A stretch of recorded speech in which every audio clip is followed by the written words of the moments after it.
94 ans, c'est ça, hein?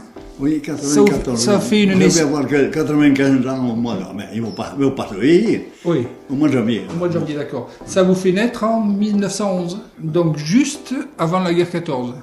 Oui, mais je me rappelle quand même de la Voilà. fin de la guerre de 14, parce Ouais. que, je vais te dire pourquoi, parce que nous avions les Américains qui étaient ici déjà. Les Américains étaient à Gramma D'accord. à ce moment-là. Ouais. Et la digue se trouvait qu'elle était cassée, qu'elle avait cassé. Il a fallu faire appel aux Américains. Ils sont venus avec des chevaux pour planter le fameux mouton qu'on appelait, le mouton que tu montes en haut pour taper sur le piquet que tu vas faire rentrer les galets. Et ces galets, c'était du bois de chêne, et à la pointe, il y avait une ferraille pour le faire rentrer le plus vite possible. Et les Américains, en 18, je crois, par là, 18, sont venus parce qu'il a fallu qu'ils partent. Alors la remonte qui est maintenant à l'échelle, là-haut, à Gramma, c'était là où étaient les Américains. Et ils étaient venus là, je ne sais pas pourquoi, mais enfin, c'est monsieur, le patron de l'usine de Carena qui s'appelait monsieur, oh là là, monsieur, oui.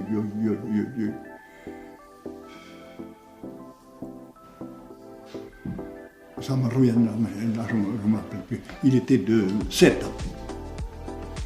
Et c'est lui qui avait acheté l'usine. Et l'usine, pour qu'elle tourne, il fallait que l'eau descende à l'usine, tu comprends? Et alors, pour que il n'y avait pas, les hommes étaient mobilisés, impossible de trouver quelqu'un. Peut-être le père Brunet était là parce qu'il avait 8 enfants, j'en sais rien, je dis ça, peut-être il était là. Mais autrement, tous les jeunes étaient partis. C'était la guerre, quoi. Et voilà, alors les Américains sont venus ici, c'est pour ça que je les ai connus, parce qu'avec ma mère, on montait à la digue, ils mangeaient là-haut, et ma mère, des fois, elle avait un peu de pain supplémentaire, tu comprends, comme elle les nourrissait. Voilà. Je me rappelle très bien tout ça. Il y a eu 2-3 ponts que j'ai connus. Il y a eu un pont en bois.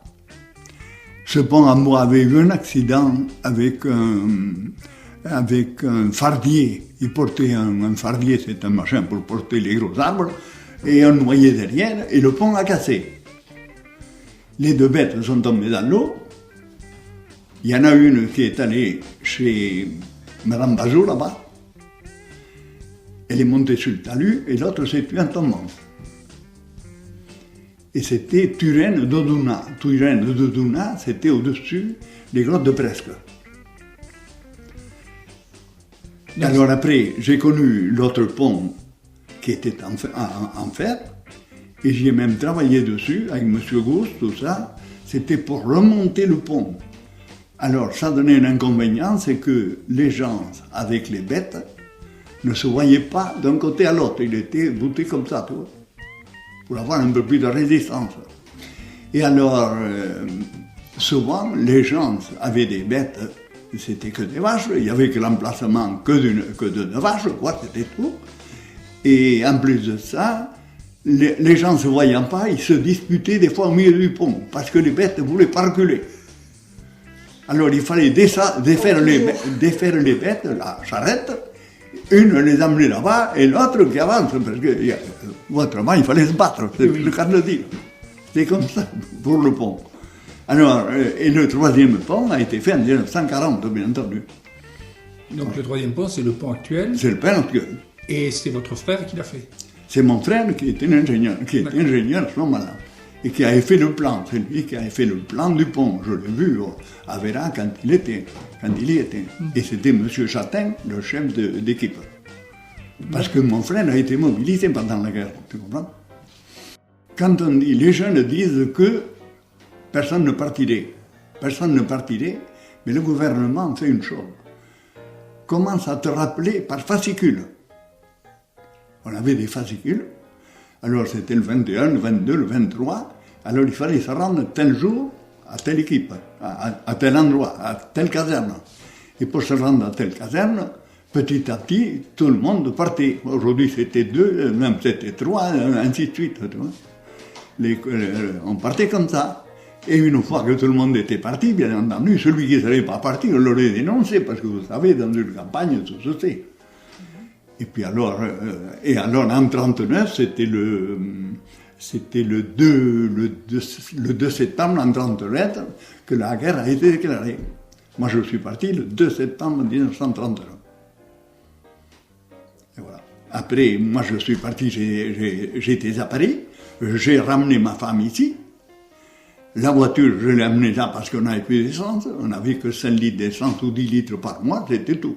Il n'y avait pas de chose. C'était des bons qu'on vous donnait.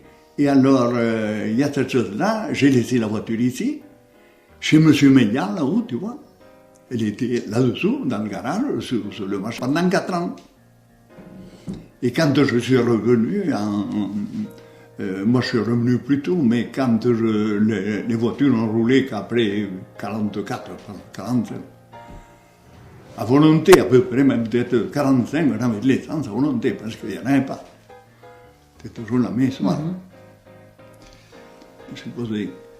Et ici, il y a cette chose-là, c'est que, étant à Paris en 1943, j'étais rentré par un directeur, je croyais que je ne partirais pas. Moi, tu comprends, lui, tu es là, tu es tranquille. Alors, un beau jour, on m'a rappelé. Il a fallu partir. Alors, je suis parti de Paris. Le Bon Marché m'a donné pour le parcours comment ça s'appelle, pas un cadeau, un colis pour faire le parcours. Et le lendemain matin, j'avais mon père qui avait un ulcère à l'estomac. Et avec cet ulcère à l'estomac, je suis allé à la commandature pour demander un laissez-passer que mon père était gravement malade. Seulement la commandature ne savait pas comment je partais. Alors au lieu de partir au front, je suis parti à Carénac. Et j'ai passé la ligne débarcation comme ça, avec mon laissez-passer. Et ce laissez-passer était bon depuis le 1er février, en 1945, et le 28 février en 1945, ils ont enlevé la ligne débarcation. Alors du coup, je suis resté ici. Et je suis rentré dans le maquis avec Ferdinand Maury et toute l'équipe là. À ce moment-là, il y avait, comment dire, le boulanger là, Delmas, Raoul, son fils, Marcel. Alors comment s'est passé justement les derniers moments de la guerre?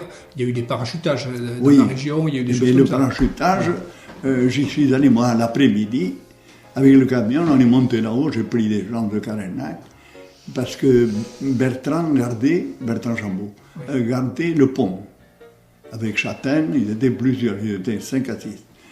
Et Chambaud m'a dit, ce matin-là, ne va pas à la chasse n'était pas ouverte, on avait tué un lapin quand même. Alors il m'a dit, ne va pas à la chasse, parce que les coups de fusil, pour nous, ça veut dire beaucoup de choses. Tu sais que le parachutage, il y a 8 heures. Alors, moi, je suis monté à Carénac. Et à 8 heures, j'ai vu arriver les forteresses volantes. Ils sont arrivés à 8 heures du matin, le 4 juillet. Bon, alors, pour la pêche, je supposais, moi, j'ai commencé à pêcher avec mon père. Mon père était associé avec le grand-père à Paul Siliès, Roffet, qui était garde champêtre en même temps. Alors, il pêchait, parce que pour pêcher, on vous donnait droit à une permission, et tu avais droit à un permissionnaire avec toi.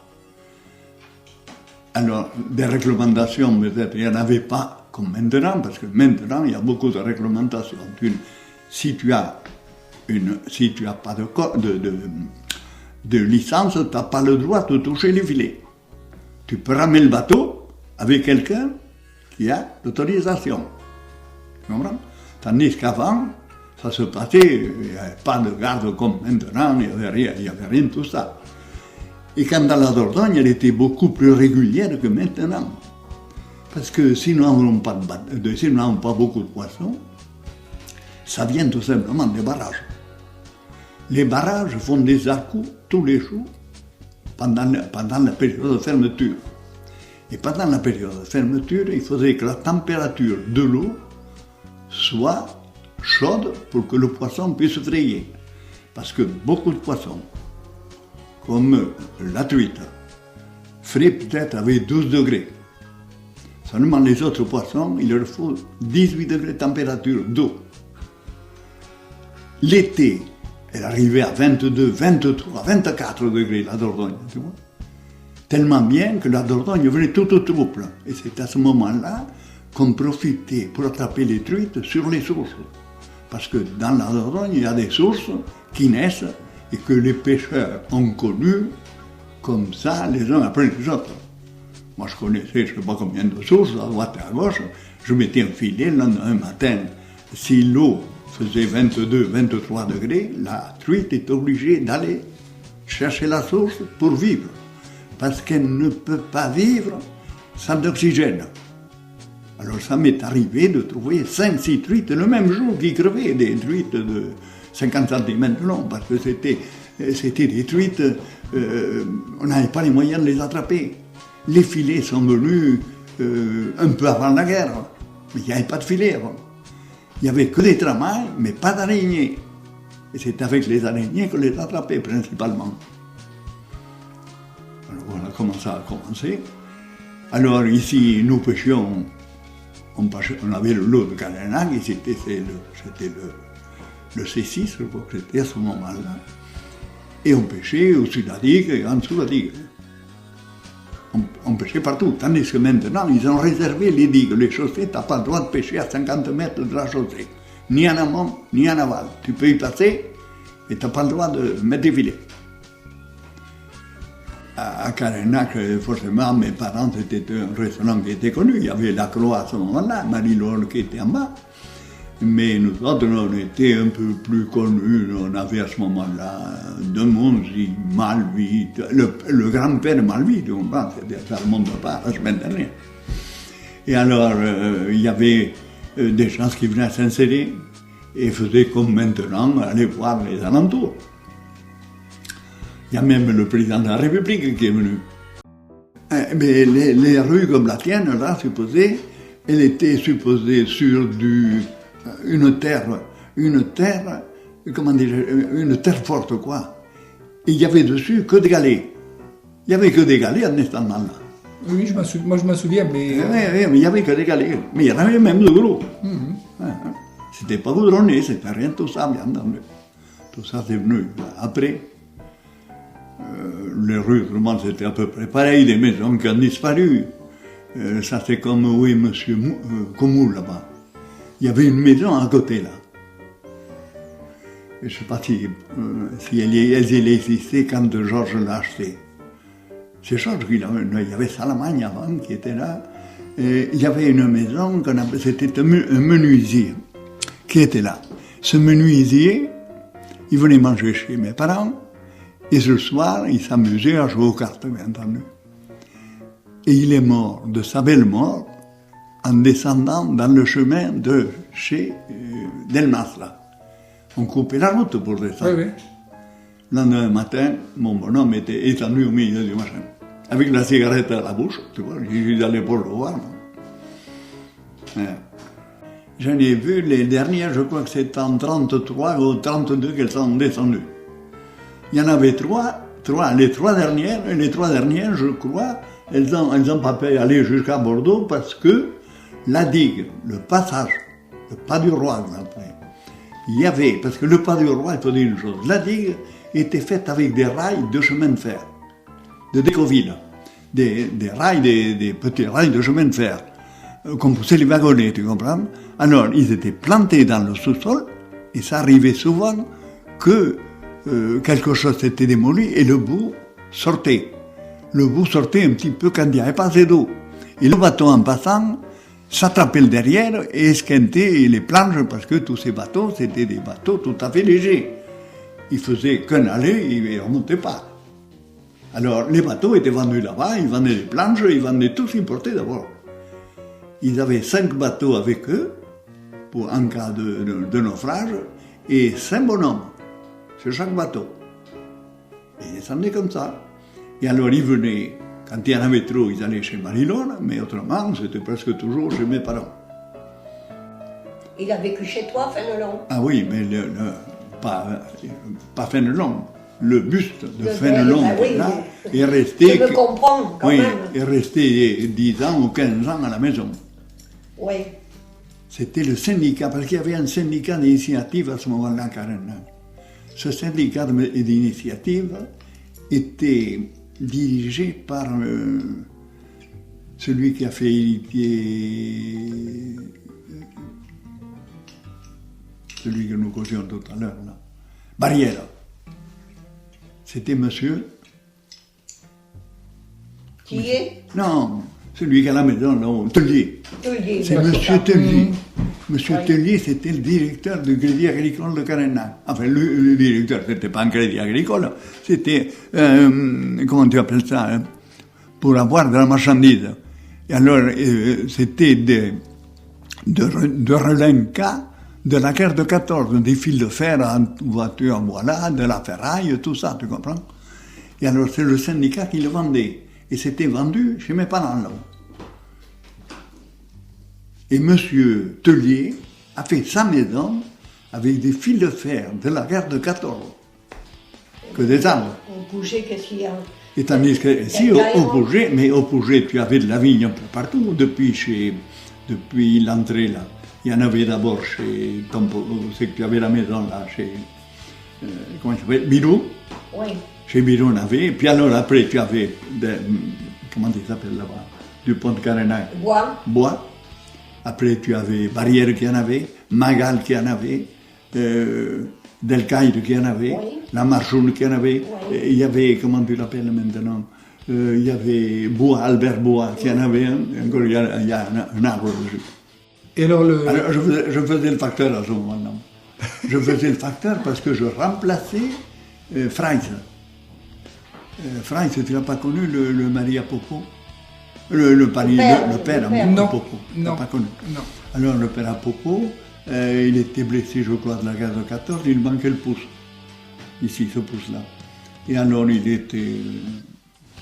faisait 130 ou 130 kilos, voilà. Et pour monter à Magnac, tu comprends, il montait à pied. Il n'y avait pas autre chose. Moi, quand je la faisais en bicyclette. Moi, dans une heure et demie, j'avais fait la tournée. Il n'y avait pas de courrier comme maintenant. Mais enfin, je suis sûr qu'encore il n'y a pas beaucoup de tournées. Mais enfin, on allait au Combet. J'y allais, c'était chez Delcaire, au Combet. Il y avait chez Fort, là-haut. Il y avait Delcaire, au Combet. Il y avait Paul Beffara qui était aux Ars. Il y avait Maury. Maintenant, s'il s'est occupé, je ne connais personne. Ah oui.